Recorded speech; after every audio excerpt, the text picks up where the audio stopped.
to the History Slam podcast from ActiveHistory.ca. Here's your host, Sean Graham.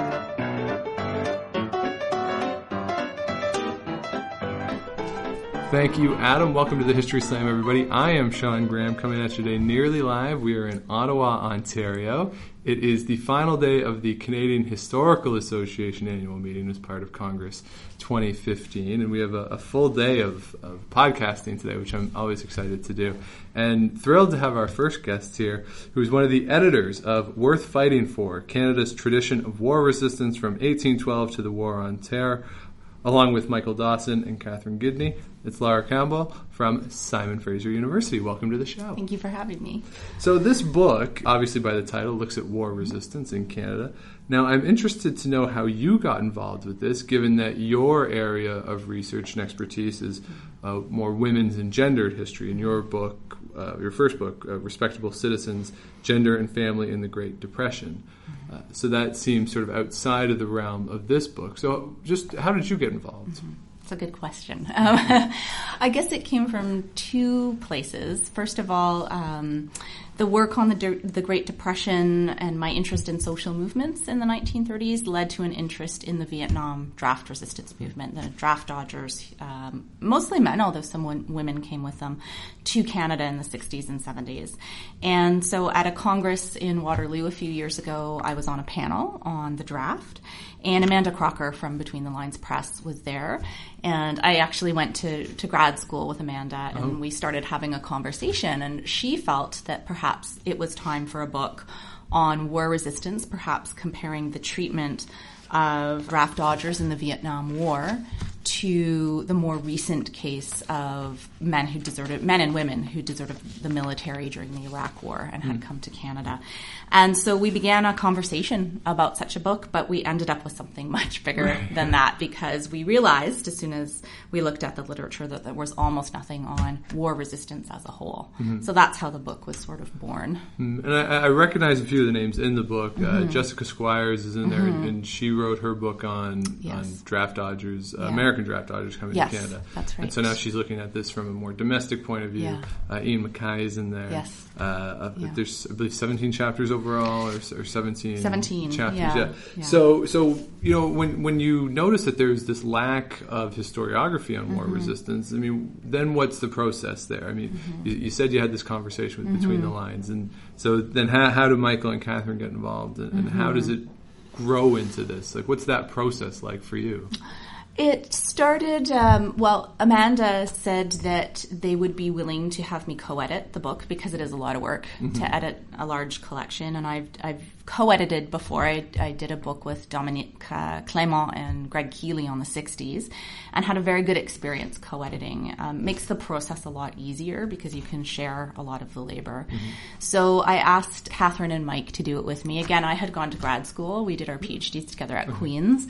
And they were both interested in the topic. They also had an article that they had been working on. It's the last article in the book, and it's about a school anthem debate in New Brunswick, where a principal of an elementary school was branded somebody who did not support the troops because he wasn't playing O Canada every day at the school. So they were working on this article anyway and thinking about these themes, about the repercussions of the war on terror and how that was playing out domestically. And so they agreed to do it with me. And so that's how they came on board.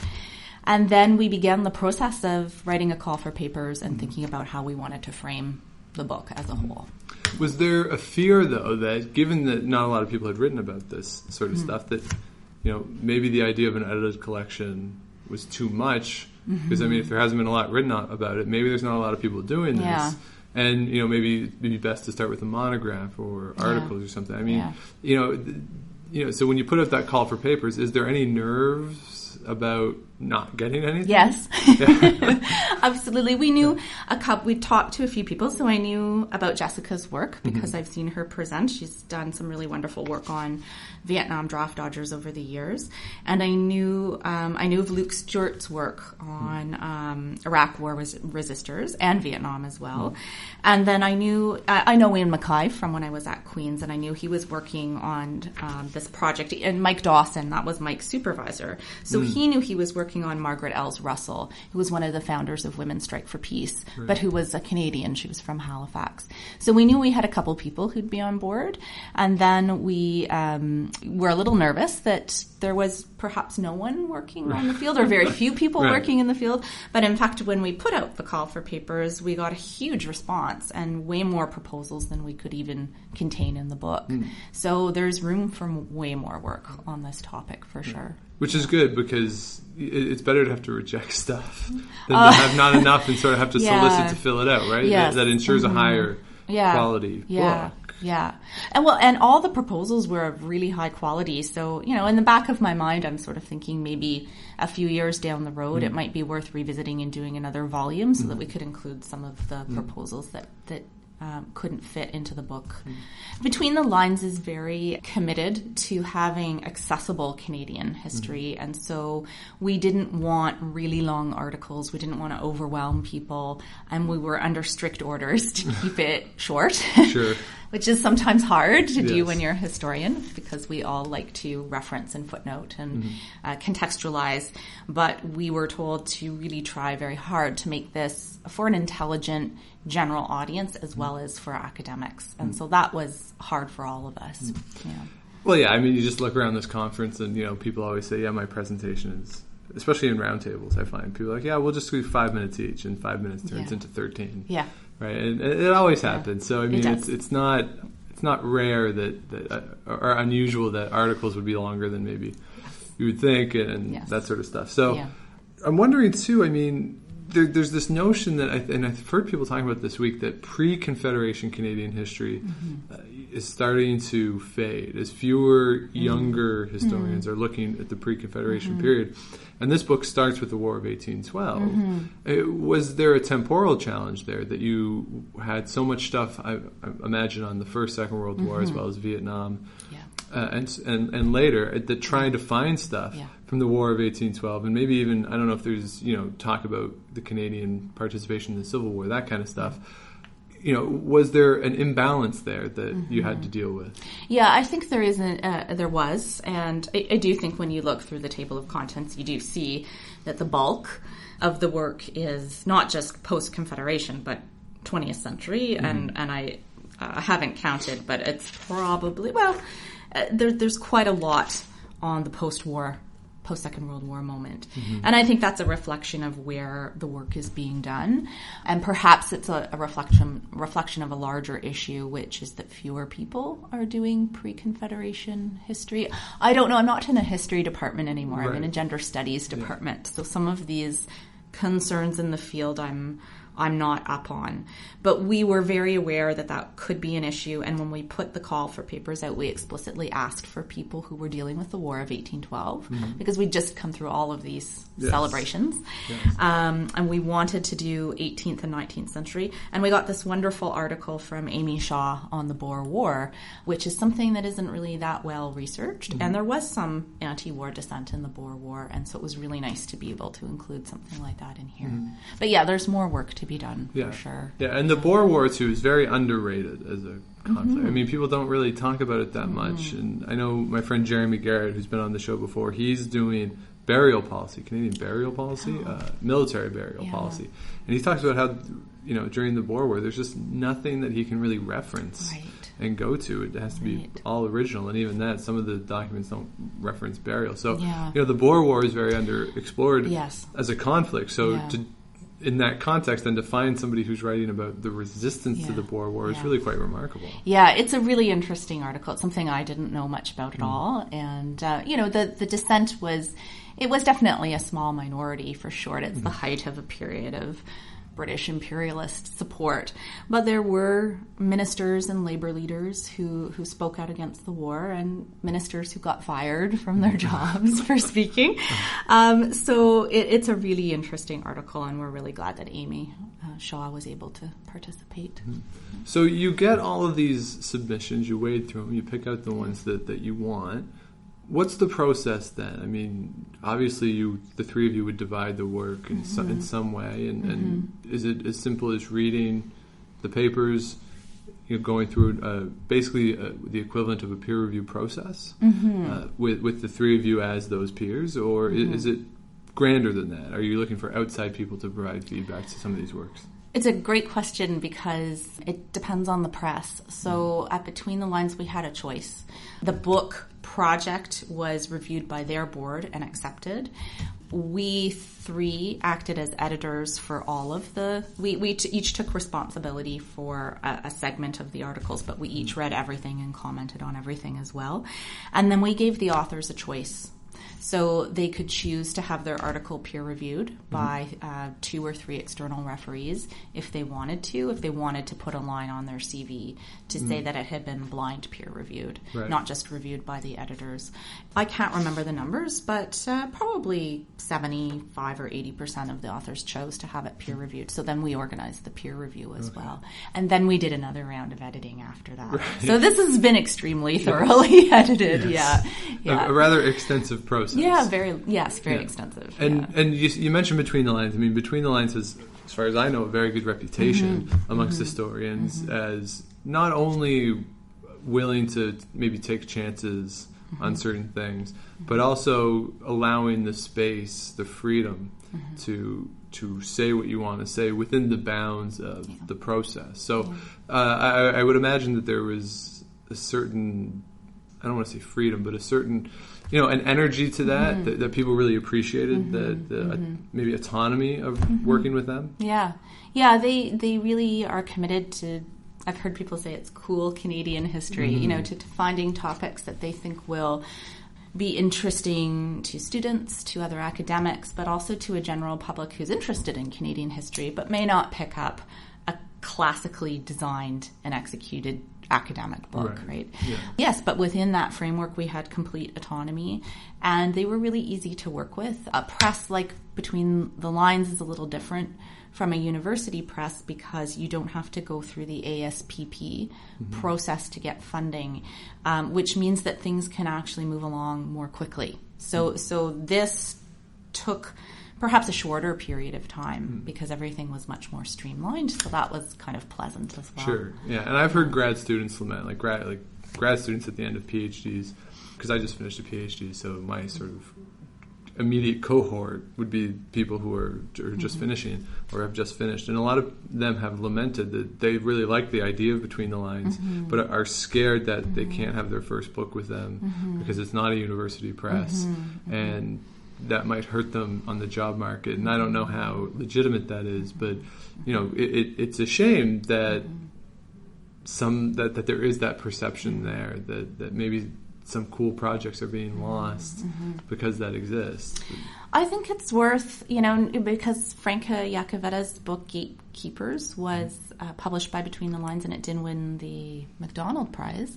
So I think perceptions are changing, and it's worth talking to the editors about that fear if people are interested in working a little bit outside of the norm of a university press. You mentioned Franca Iacovetta, and Craig Heron has done a couple of books with them. Yes, that's right. I mean, so it's not like it's fringe at all. No, I mean, there are some really big names in the field who are doing this. So you get all these proposals. Between the Lines looks at it, approves it, and I'm wondering, you've read everything in there. I mean, is there a trend in war resistance in Canadian history, or is each conflict unique in its circumstances, or is there anything that you can pick up through the book? Any themes that emerge? It's a good question. In a way, it's sort of both. There are themes that persist, and then every conflict has its own particular set of circumstances. So when you think of faith-based war resistance, that is a consistent perspective on pacifism that begins in the late 18th century and extends all the way today. So the Quakers and the Mennonites, Brethren of Christ, and then the category gets extended and extended. But those groups of people are very central to war resistance in the early years in Upper Canada, but also in the First World War and the Second World War in terms of gaining conscientious objector status. So religious faith is something that drives many people. But then that can intersect with more political stances on war or wars. So Another theme that I noticed when I was looking through the book is anti-imperialism as a theme. But anti-imperialism as a theme, what that means changes over time. So in the First World War, you do get resistance to the First World War that's couched in anti-imperialist terms. For example, why do we automatically have to fight at Britain's side? How is that in our national interest as a country? But by the 60s, when people say anti-imperialism, they really mean American intervention militarily around the world. Right. So the words are still there, but it changes depending on the period of time and the larger political structure. Right, and that goes along with this narrative that exists of, the interwar period. There is this change of focus in Canada that shifts from Britain to the United States, and it's something that I talk about with the radio stuff, that the connection to the BBC starts to fade as their greater connection to the American networks, and it's this shifting gaze, which is kind of funny in that we never have anything our own. It's always this international one. And you mentioned the political side of this. Is there a change in the politics of it that the party might be in power, or the people who are making the decisions are largely of a similar party or similar political ilk, yet is the approach different to these things? And because the politics of it is really quite remarkable, particularly with respect to language, right, and the linguistic divide in this country. So, as you're going through this, those sorts of issues, I imagine, come up pretty frequently. Yeah, most obviously in the First World War. And the articles that we have in here both deal with Henri Bourassa in particular, but then also, and that's Jeff Keelan's article. And he's an interesting figure because he was anti-imperialist and against both the Boer and the First World War for that reason. And then David Tuff's article is much more broad, where he's making this argument that Canada in the First World War is not really a democracy. It's incipient. Right. There's potential, but lots of people can't vote in that period of time, and there is an anti-imperialist stance against the war that's coming from French Canadians. But then you also have a class analysis that's coming from the labor movement, and also from socialists, social democrats, progressive Christians at the time, who point out how unfair war financing is in this period of time, and that the brunt of the sacrifice is falling on the working class, and the wealthy are not paying their dues, and they're also, some of them, getting richer because of the war. Yeah. So that kind of language is very common in this period, and that's what makes it such a rich period of time. And I think that's why people are so interested in continuing to write about those divides in Canada. This came up yesterday. You chaired a roundtable on charity in wartime. And one of the things that came up was this idea of war being a very unifying thing. Right. Everyone rallies behind the cause, but maybe that's not actually the case. And particularly a book like this would highlight that, because obviously people who are resisting aren't participating in this rallying call to everyone unite and everyone support the cause. And these people are obviously not part of that. So it really challenges that narrative. Yeah. And then, for you personally, who you study women, and your new research is in the Vietnam War. Again, the idea is women rush to the factories, women rush to make care packages for soldiers, and are really a major part of the cause. But then, how does women's resistance manifest itself? And, how does that challenge that dominant narrative? That's a really good question, and you're right. I think a lot of the classic work on women in war, certainly in Canada anyway, is around World War I and World War II, and it's really important work, and it shows that war could be this moment that provides, in a certain context where the war is not being fought on Canadian soil, an opportunity for some women, in terms of work in particular. But the question of women's war resistance is much more hidden, I think, and that's perhaps, we don't have a lot of that in here, and I think that's reflective of the fact that people aren't working on it, or perhaps are only starting.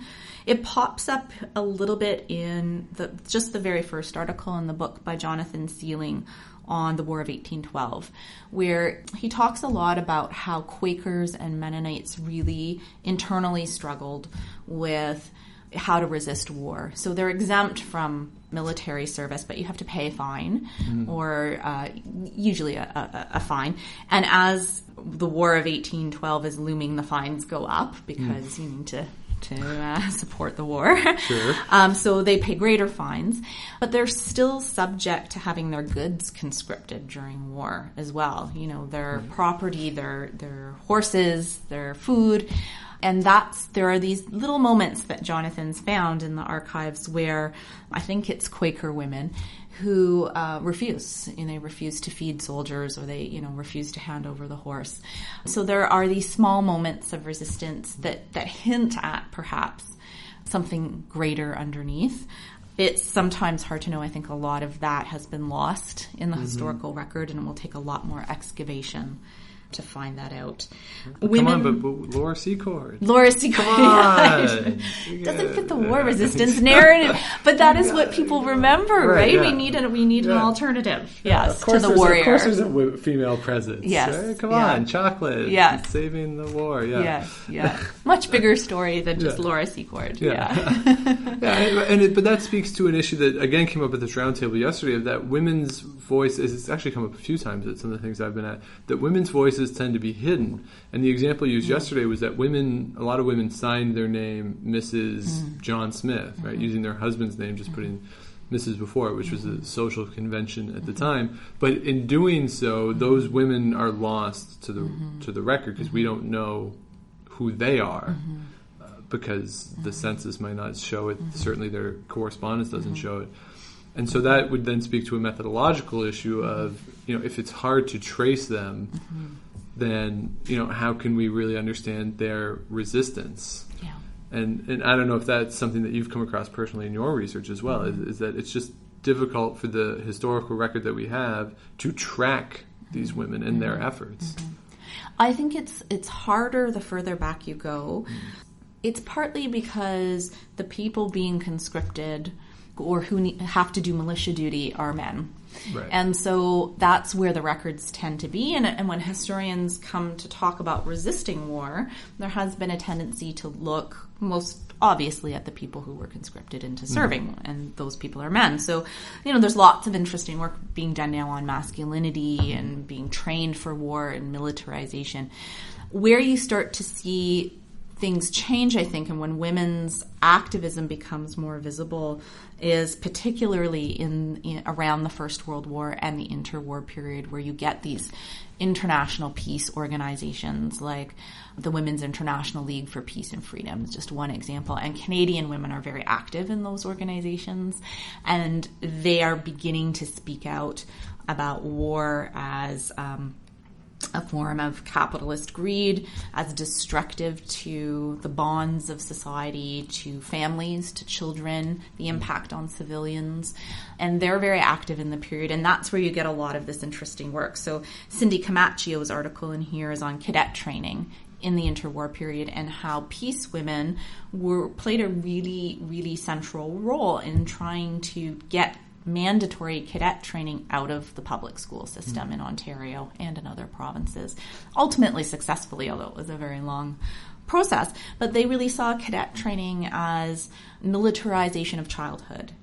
So for them, this is an issue of building peaceful societies when we're not at war, and making sure that we're not always supporting policies in peacetime that are training people to go to war. And that's the exciting thing about getting into the World War I and post-war period, is that their activism becomes much more obvious and clear and easily traced. Now, of course, the counter argument to that would be, well, you always have to be ready in case something were to happen, and that's sort of the flip side of this. And I think some people would make the argument that Canada wasn't ready in 1939 because of those sorts of arguments. Well, it's peacetime, we don't need to support anything. And, is there any sort of a backlash to these people that you see, that there's this thing, well, guys are going over, they're dying. Maybe we need to be ready all the time, and that maybe these resistors are put in a difficult place at that time. Certainly with cadet training, that was part, they weren't successful in removing the cadet training from the schools until after the Second World War. And perhaps for that reason, that sense that we must be ready, we must train boys to be ready for war, and the best place to do that is in a mandatory school system where they have to do it. So and they did meet a lot of resistance in there. She has some great examples of the names that the women were called by supporters of cadet training. So yes, I think peace activists. I don't want to make it sound like it was easy to be a peace activist, and that's always the danger in doing a collection that sort of shifts the focus. Then you read through this and you think, oh, well, it's peace activism is everywhere. It both is and isn't. It's still a difficult and maybe sometimes dangerous place from which to speak, depending on the time period. You can be branded a traitor, you could be fined, some people go to jail. It depends on the conflict and the time period. So it takes a certain degree of courage to push back against the mainstream discourse. It definitely does. And I've seen it with radio stuff in the 1940s, or the early 1940s, of some men who worked for the CBC were considered or deemed essential and therefore weren't allowed to go. But they would tell stories of being on the bus going to work and being accosted by people, right? And it's something that was beyond their control. But, women who may have had a son in the war saying, well, why aren't you going? And what's wrong with you?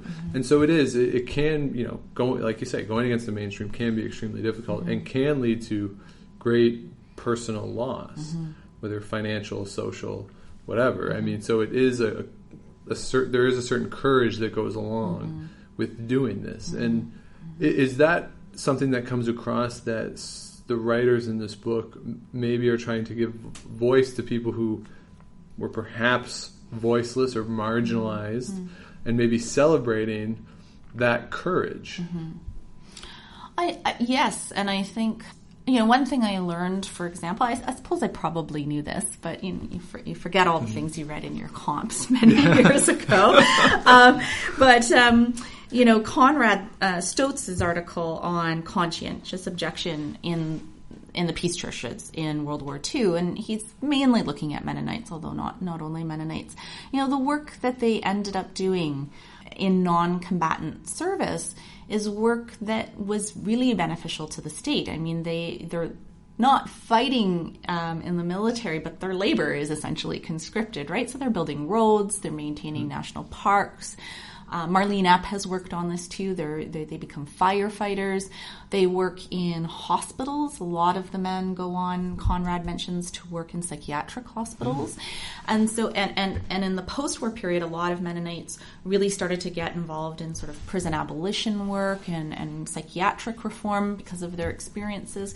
So the work that they do in alternative roles during the war is work that's incredibly beneficial to the state. So it's not even like people are getting an exemption and just going to their job or supporting their family, which some people do. But these men were helping build the state, and maybe that part of the story has been forgotten or lost a little bit, at least out of the mainstream. Right, there's subtlety and nuance to it. It's not simply a black-white thing that you're either for or against. No. There's shades of gray. No.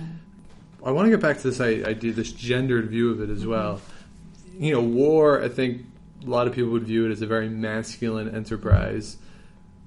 And then would war resistance, would it be fair to that it has been characterized traditionally as a very feminine enterprise, if for no other reason that it is objecting to this very masculine thing? Would that be a fair assertion that has been the traditional interpretation? That's a good question. I think in large part that's true. I know Amy Shaw's first book, then I think it's Crisis of Conscience. It's about conscientious objection in the First World War. She has a chapter, I think, on masculinity and the way in which the mainstream press saw people who objected to war as not masculine enough, as that they'd been unmanned in some profound way, and that to be a man means to serve your nation and to put your life on the line for the nation state when you're asked to do so with no questions asked. Right. And so, yes, I think resistance to war is seen as taking away men's manhood, and I think there's an element, and I don't know if there are any particular projects on this, but I do think peace women often get portrayed as, well, Cindy Camacho says, as fussy old women, who don't really know what they're talking about. Right. How would you know? You're not the one who's asked to put your life on the line. So there is that gendered dynamic that plays out. What I do think is kind of interesting is that, and this is helpful, that your question actually, because it might help explain what happens in the 60s in the draft resistance movement in Canada and the United States, where men are being drafted in America to serve in Vietnam, and there's a huge amount of resistance across North America to the Vietnam War, and that war resistance is very self-consciously masculine and tough, and they portray themselves as being strong and really fighting hard for a cause. It's all, for many activists, male activists, almost hyper-masculine in the 1960s, late 1960s. And I wonder if maybe that's because there is a fear that if you don't fight for your country when you're drafted, you are going to be feminized in some capacity. Because there is a very aggressive rejection of the Vietnam War by these men who are being conscripted, and so you could see this, as a very hyper-masculine thing. And someone like Muhammad Ali and his rejection of the war and the things that he went through because of that. But he's someone who isn't going to be accused of being feminine just given his vocation and the fact that for a living he beats people up. So, it could be that particular case is the strong backlash to what could be perceived as a feminine thing, particularly given that, in the 60s and 70s, this generation, by a lot of the World War II generation, is viewed as slovenly and lazy, and perhaps some of the older men are looking at their kids and grandkids as effeminate because they're not participating in the same activities that they did. And so, when you're rebelling against that authority, you're going to do it in a very hyper-masculine way because you've already been accused of being feminized. Absolutely. And I think that puts men who are leaving the United States to avoid the draft, either after getting an induction notice or leaving, ahead of its arrival.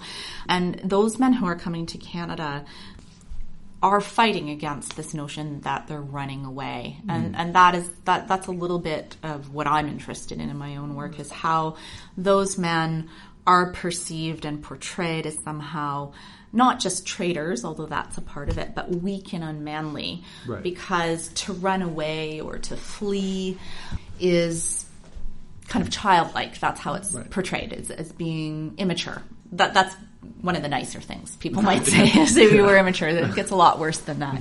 And so they're fighting against that perception as well, because there is this sense, even amongst the anti-war left, even in the U.S. and a little bit in Canada, there certainly was some sense that fighting against the war meant staying and fighting the police, fighting in the streets, going to jail. Leaving the country is, for many people, seen as sort of a passive reaction. I don't think it is, and I don't think the men who did that saw it as passive, but that is the perception that they fight against. Right, because the perception would be that you're not sacrificing anything, right? You're just moving somewhere else. Okay, fine, people move all the time, but even if I stay, I go to jail, I get beat up by the police, whatever it is. I mean, I'm doing something.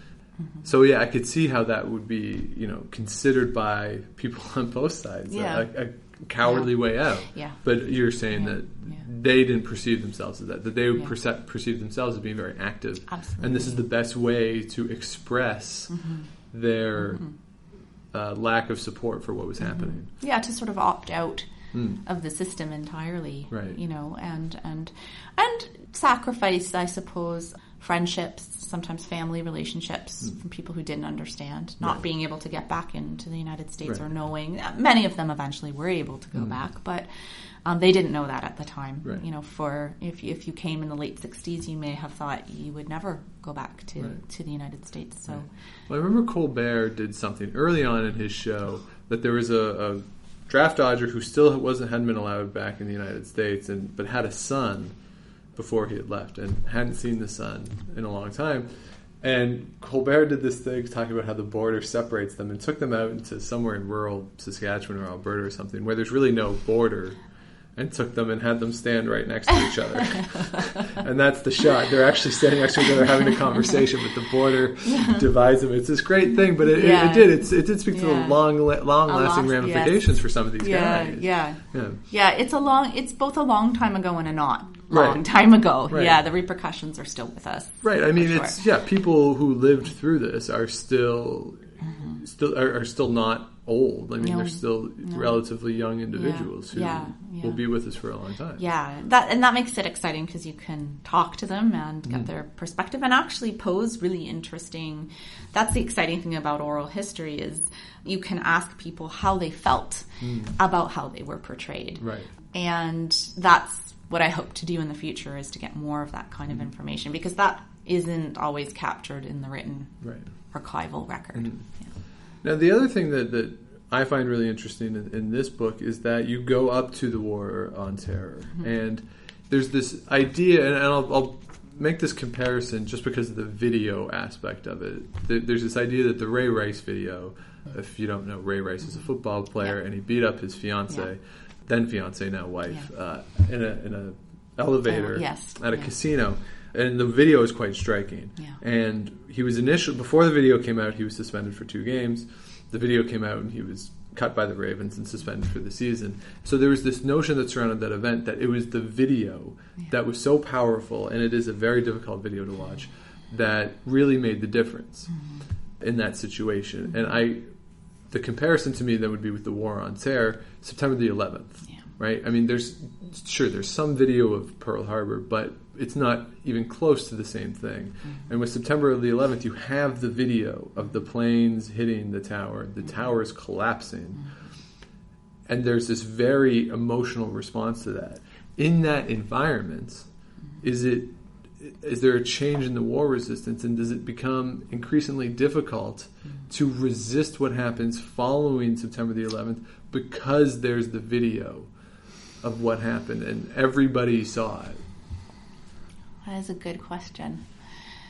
Yeah, in part, I think that's it. I mean, I think that it was, given the world in which we live, it becomes a shared collective memory that has a very profound impact on anybody who was old enough to sort of see it and remember it. And we live in an interconnected world, and so a lot of people had friends and family in and around that area of New York City and were worried for them.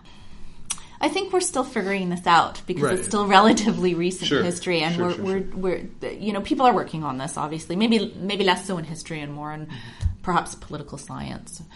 But the impact, the repercussions of that moment as part of a larger story of the role that Canada does or should play as an ally of either the United States or Great Britain. I seem to recall very robust anti-war demonstrations around, less so perhaps around Afghanistan, although I know there was a lot, but very heavily around what was happening in Iraq. Yeah. And those were very large. And those large-scale demonstrations really echoed, I think, some of the more large-scale Vietnam War protests of the 60s and 70s. A very strong desire to keep Canada out of Iraq. But the repercussions go on and on and on, and we see it in civil liberties issues, and we also see it with the targeting of Muslim women in Canada. So I think we will be looking at this period historically in a few years, and there will be a lot to talk about in terms of the way people did or did not resist the militarization. Yeah, it's a good comparison, the Iraq stuff to Vietnam, and people were making those comparisons at the time. And, I mean, I was in high school, so I wasn't overly sophisticated on the subject matter. Not that I'm overly sophisticated on the subject matter now, but I agree. But I seem to recall. I mean, people seem to be more on board with Afghanistan because it was more immediate, and it was you could draw a line between what happened in Afghanistan more so than with Iraq, and that lapse in time maybe helped. Yeah, and that actually suggests to me that there needs to be there's space to do some historical work on comparing the Canadian response to the desire to have a military presence in Afghanistan versus what happened in Iraq. Right. That there are probably differences and similarities, and that would make a great project to look at what is it that was different for people. Yeah. How did the mainstream press perceive the difference, and how did the left respond to those differences? I think that would be a great project, and that's not something that we even got to in this collection. Right. Yeah. Now, you've touched on this a little bit, but how has working on this project for you personally changed your approach to what you're doing and your Vietnam War project? How has this helped you along in reconceptualizing or conceptualizing your work? Well, it was good for me because I'm not a peace studies scholar or a scholar really well versed in anti-war movements. I mean, I had read some of the classics, like by Thomas Socknat, for example, on pacifism, and had read a fair bit of the work on sort of Christian progressives and social reform and pacifism and feminist pacifism. But to write the introduction meant going back to all of that work and reading much more broadly, maybe reading some political science stuff, reading some classic military history, for example, around the First World War. Again, stuff, you read that often when you are studying for comps. Yes. And some of it remains lodged in your brain and some of it dissipates. For me, because I teach in a gender studies department and I mostly teach women's and gender history, I had to go back to reading some work that wasn't about gender or women. And that was kind of exciting. It was really fun to read more broadly and pull it together. So it reminds me that the work that I do is interdisciplinary. It's really helpful to read outside of history. There's lots of fascinating work being done on gender, war, militarism by feminist theorists, by political scientists. And I think sometimes it's so overwhelming. There's so much good history being produced. Right. You don't always have the time to read more widely.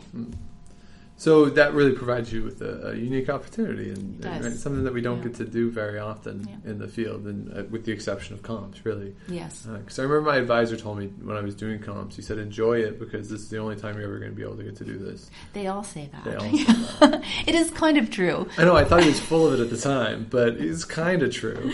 It doesn't mean I enjoyed everything I read, but I mean he's accurate, and that I haven't had to revisit a lot of it. Although I did get advised by some folks to, don't throw out your notes. No. Right? Keep them all because, maybe one day you work on something like this. I think that's the best advice someone could give you. I believe it or not, I did comps back in the day when I didn't have a laptop, and everything was condensed down to giant file cards, and I still have them, and I still go back to them. They're really helpful for when you're trying to conceptualize a project that's a little bit outside of your field, and you need to remember the larger narrative of the story you're talking about. And it is surprising how much you remember. And it's really, we get so specialized in our work. It's sometimes really nice to step back a bit, read more broadly about stuff you think isn't related to what you're doing, but in fact can really help you rethink some of your central questions.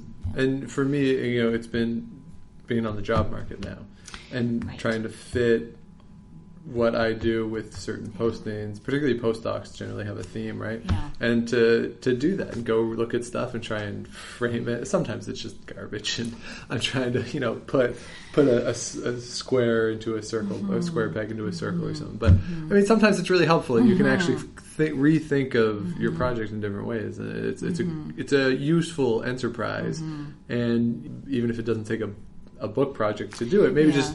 It's useful just to do it just because, to take a month in the summer when you're... Yes. And just go and read. I think it is, because I think you're right. The market is is very contracted, and I myself didn't get a job in a history department. I couldn't have imagined being in a women's studies department. I did women's history, but I was trained as a historian. That's very much how I saw myself. And while they were very welcoming, and while I do largely teach women's history, I do teach a broad sort of social science first year intro to gender. And it took a lot of work to turn myself into that kind of professor, but I think it's allowed me to see similar questions in different ways and to read very broadly about pop culture and media studies. I think all historians can find that work really useful. So needless to say, you would recommend people do this type of project if they have the opportunity? I think it's really great. Obviously, we are in a field that really values the book, the sole authored monograph, and I appreciate that for what it is. But that is a very solitary endeavor. Yes. And when you have the chance, when you've done what you have to do, when you have the chance to work more collaboratively, this is a great way to work with collaborators that can be really a lot of fun and take a little bit of the pressure off you. And can lead to really interesting conversations with people. You may have read their work, but you don't know them, and you get to know them better through the process. So, yeah. Well, how many of these people? This is just just because I'm interested in the process. I mean, how many of these people did you actually meet in person? Because I imagine most of this work is done online. It is mostly done over email. Yeah, I probably have met, about 80%. Some of these people here I have never met in person. Some of them I already knew, and some of them I've met subsequent to completing the process. I've met a few people at conferences and was able to introduce myself because we'd had all of these email conversations. But yeah, the depth of the relationship comes from emails flying back and forth, and the trust that develops as you work together towards a shared goal. I've noticed that every year at Congress I meet people who I only know from Twitter. You actually meet them. That helps a lot. Right. They're actually real people. Yes. It's just not their avatar. Yes. It's crazy. Yes. So, again, the book is Worth Fighting For, Canada's Tradition of War Resistance from 1812 to the War on Terror. Between the Lines Publishing. It is available now. There was a book launch event here this week, I believe Monday? Was it Monday? It was done on Monday, yes. And I will be giving a talk in Kingston on Thursday night. Oh, so a big trip. Yeah. You look through Eastern Ontario down, making your way down to Southern Ontario. Exactly. Very, very exciting. So that's Lara Campbell from Simon Fraser University. And again, the book, Worth Fighting For, Canada's Tradition of War Resistance from 1812 to the War on Terror, with Michael Dawson and Catherine Gidney as the other two editors. Between the Lines, check it out. Thank you so much for doing this. Thank you for having me. If you have any questions or comments for the podcast, it's historyslam@gmail.com. Twitter is @Dr. Shawnee Fever. And if you're out and you see Enrico Palazzo, please say hi for me.